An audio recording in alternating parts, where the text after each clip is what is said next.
All right, so got us. We got a bear tag and a bear rifle tag and an archery elk tag for Colorado.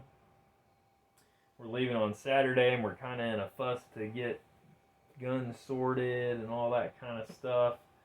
Part of the issue out there is where we go, you can shoot them in the woods. That's where I shot my bear, like 90 yards running through the woods, or half a mile. A mile if you really felt like it. So, um, so we're kind of in a pickle to get us a rifle sorted that can do that. And obviously, first thing was like, oh, we got these PRCs now. We'll do that. Well, I like to do lead-free on my critters. So anything I'm going to eat, I like to do lead-free. It's just a me thing. I was convinced a couple, like 10 years ago that it's better. Doesn't kill as good, give you that, but it's better for us. So my kids eat all this stuff and things like that. But anyway, I digress. But anyway, I started out with my Tika 30-06. It's a great rifle, and it's got the BNC stock on it. It's just a really comfortable rifle to get behind. It's 30-06, which is good for just about everything. But I've got this Zeiss V4 4-16 on it, which had been tracking pretty good, and I'm running the Barnes 168 TTSX with a good load. Like, know that it shoots good. It shoots about an inch. The length of the bullet is about as much as these 1 in 11 Tika barrels will stabilize. And but it's enough, shooting those solids, they're pretty good. And I ran it out to 500 yards with the scope, and everything was good. So I was like, well, I'll just take that and take it out to the range, confirm the zero, awesome, no issues there. Take it out to 400 yards, all over the place, not tracking for squat. Return to zero, just fine. Back up to 400, and it's all over. It's just everywhere. And I paint everything, so if it had moved, I would know it. Or if something had backed out, I would know it. There's nothing loose about it. This is the third Zeiss scope I've had that's gone down the tubes. I had two HD5s, which were really pretty good scopes. One directly from the factory went down the tube, and they replaced it with this. And honestly, like, these Zeiss scopes have everything you need. Capped windage turret illumination. This one's MOA. I prefer MIL, but it doesn't really matter. If you can do MIL, you can do MOA. A 42 millimeter objective, which is what I prefer for everything. Doesn't matter what it is. I just don't like 50s. I don't really think you get much out of it. And yeah, so I don't know. I mean, everything's torqued properly. I'm the one that did it, so I know it's done right. So it's just something's not right about it, but it is what it is. And I have this Tika. It's a 308 with the SWFA 3-15 on it, which are great scopes. But I don't have a lot of time behind this. I didn't have a lot of time to get loads worked up. I haven't had this rifle long, and I've got so many rifles that I just, with this time of year, I just don't have time screwing it. That's more of a spring thing to get loads worked up and yada yada. So we're back to this PRC, and I like the lead-free stuff, so I went down to the gun shop where I bought the rifle. Got some of this outfitter crap, which is exactly what it is. The rifle shoots good. I've ran it out to 400, and it shoots right at 3/4 MOA at 400. about a half a minute at 100. So it's probably a lot of me and less the rifle. When I got the rifle back from Christensen Arms, they said that they replaced the barrel and they reset the headspace. Of course, if they replace the barrel, they reset the headspace. But there still ended up being a big burr on the inside of the action that I had to take care of. The feed ramp was still sharp as a razor that I had to take care of. The only improvement was the bolt that it would load off the third round or the top round in the magazine. That was the only improvement. I ended up taking, it would still lock out on the lugs. I ended up taking some JBs, putting it on the locking lugs, watching Outlaw Josie Wales, and just cycling. And it eventually worked all those burrs out, and you know, of course, going through cleaning it. And it's really, like, it's sorted out now. I consider, you know, this rifle to be pretty decent. It shoots okay. It's fun to shoot. But I'll never buy another Christensen rifle. When I contacted them, like, hey, this thing's still screwed up, with, you know, tearing up brass and locking out, you know, not being able to basically get the bullet out with a live round. They weren't really receptive to it. Not rude, just arrogant. And you know, and I guess what it boils down to is this rifle should have never left the factory in the first place. When you're spending this kind of any rifle, it doesn't matter if you spend $500 or $1,000 or $2,000 on a rifle, they shouldn't leave the factory without being checked, and that's all there is to it. But kind of especially when you're spending $2,000, $2,500, $3,000, $4,000 on a rifle, they should be freaking perfect. There shouldn't be any break-in involved. Christensen Arms, I didn't realize it, but, you know, they were like, oh, well, there's got to be a break-in, and you got to put so many rounds through it before it's going to shoot right, and all this other crap. And that shouldn't be a thing, man. Just period. That should already be done when you spend this kind of money on a rifle, but I'm just whining. And then it came back dirty, and of course, I'm really whining now because I never clean my stuff. But they sent it back dirty, and, you know, it's like, you couldn't even clean it, you know, you couldn't even wipe it off. I'll just never go down the Christensen Arms avenue again.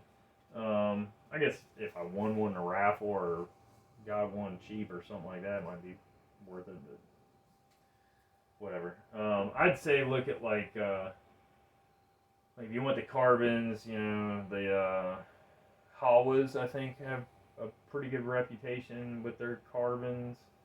Or build a custom. I mean, I think you could probably build a custom on a Tikka action. Now, granted, 7 PRC might be tough on a Tikka because they're short to begin with. A 300 PRC is not going to be possible. But a 6.5 PRC, they chamber Tikkas in a 6.5 PRC. So the Tikka actions are just unbeatable for the money. The Tikkas are the best for the money. But I think at this point, like a Ruger American in a PRC, if you've got to have the 7 PRC or whatever, I think that Ruger American might you know, for the money, might be the jam. They're about a pound and some change heavier than these, but, you know, you can, like, for what this thing weighs, if you went with like a loophole scope, which I wouldn't recommend, but if you went with a loophole, they're always really, really light scopes, and go with really lightweight gear like tallies or something, hardware, you could probably almost wash it out. But this Ruger American, now the Ruger Hawkeyes suck, but the Ruger American is very, very good. You know, they're unbelievable value for money. But anyway, so I will touch on this scope. So it's got the Credo on it. We've got a 10 mile on the other one. Got the Credo on this one. I actually like the Credo a lot more than I do the 10 mile. I just think it's more compact. It's got a 42 millimeter objective. Everything else is a wash. Glass quality, all that other stuff to me is the same. It's probably different, but to me it's the same.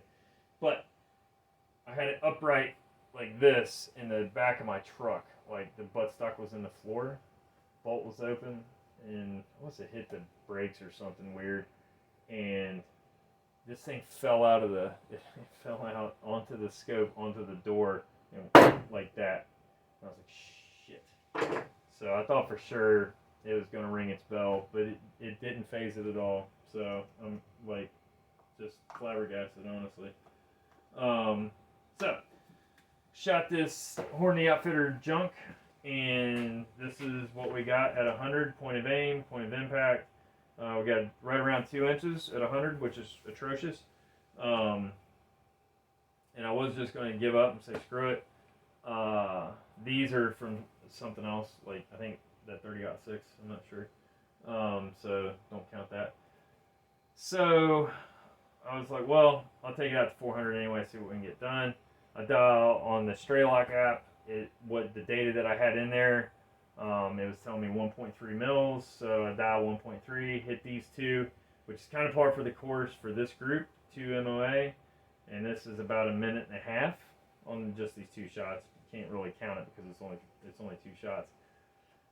But I figured they were dead in line, so a lot of this might have been me. This might have been me, but it's unlikely because I was shooting like half minute, sub half minute with the 175 ELDXs, even though it's an atrocious bullet for hunting.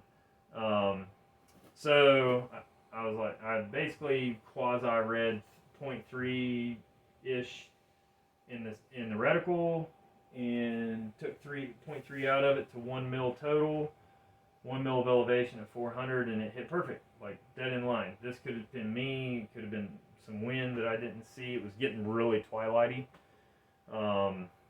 Like it was at last shooting like 400 yards. So, but the thing that really surprised, so I'm going to call it good. Like if we got a bear at, I would say out to 600 yards, we should be golden. Should be golden with this rig. Now it will get better as time goes on, but this is just like how do I get this ball rolling and get to using this rifle? And this is the quickest way to do that because I forgot to order the bushing for my die. I screwed up. Otherwise, I'd have just loaded some stuff and done that today. But so I took 3/10 out of it. Boom, awesome. And the thing that blew me away is 1/10 of a milliradian or 0.1 mrad has a linear value at 100 yards of 0.36 inches. So if you take 0.36, I took 0.3 times 3, 1.08, times 4 for 400 yards, it is perfect. So it's like 4 3/8 of an inch from this hole to that hole, and they're dead in line, or really, really close. So that would be 4.375 and value-wise. I'm sorry, this is 4.375, and if you take 1.08 times 4, it gives you 4.32. It couldn't be any more perfect. I was staggered.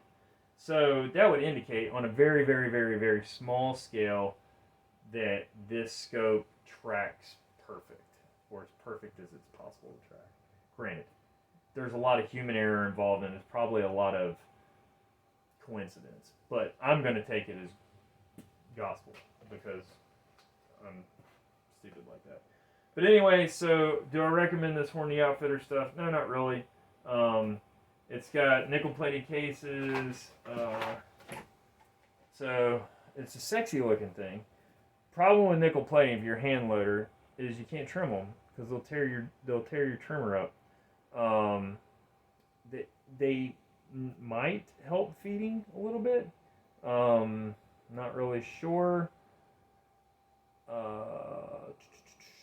And as far as bullet performance, I don't know. Who knows? The GMX, I couldn't get to shoot in anything that I tried it in, but I really didn't put a whole lot of effort into it. So I think that that's not worth taking it for anything. But I think it'll be okay in that 600 yard inside 600. Like the cartridge is totally capable for 600 yards, and being completely ethical at that point. I mean, even further, 900 yards. Beyond that, there are a lot of variables involved. So I would say right now, if it was me shooting, I'd probably have a 500 yard cap, because one, if you can't get closer than 500 yards on a critter, you're probably doing something wrong. You probably need to get a different hobby, or it's just a hobby to you. I get a lot of people like to smoke and be like, I got that 1,000 yard kill. A lot of stuff can happen in 1,000 yards. You got a couple, like a second and a half of flight time on most cartridges. Most cartridges lack the impact velocity to 1,000 yards to have any reliable deformation of the bullet, especially these solids. You need 2K. It doesn't matter what one of these you're shooting. Doesn't matter who made it. These full solids like this, these monos. I mean, you got your Lehighs and those Raptors and all that other stuff. That's a different ball game. Those are specifically designed. You're never going to get the BCs out of those that you will these. These need 2,000 feet per second on impact. Period.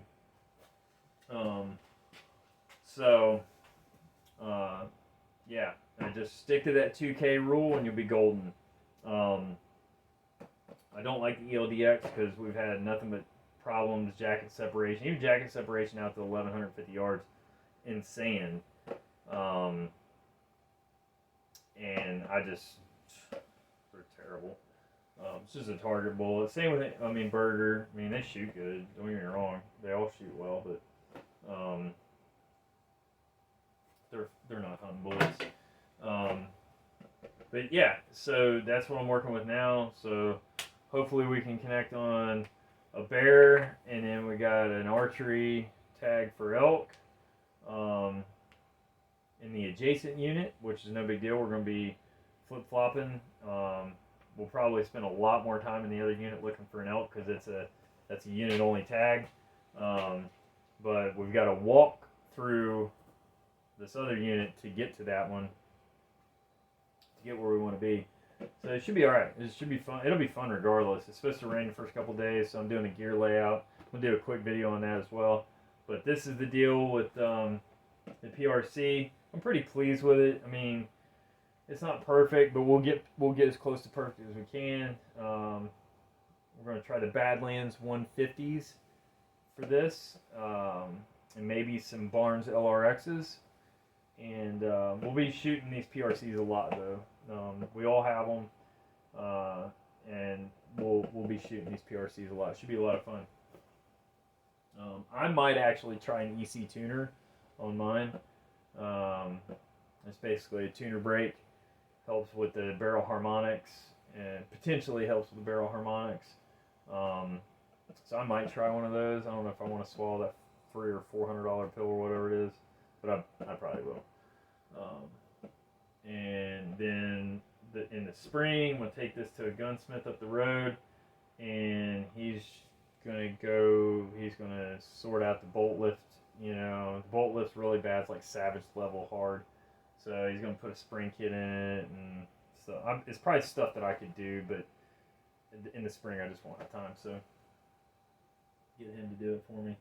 And yeah, so the Trigicon, super stoked. The Christensen Arms, not stoked at all. The Hornady outfitter, not really stoked. I guess it is what it is.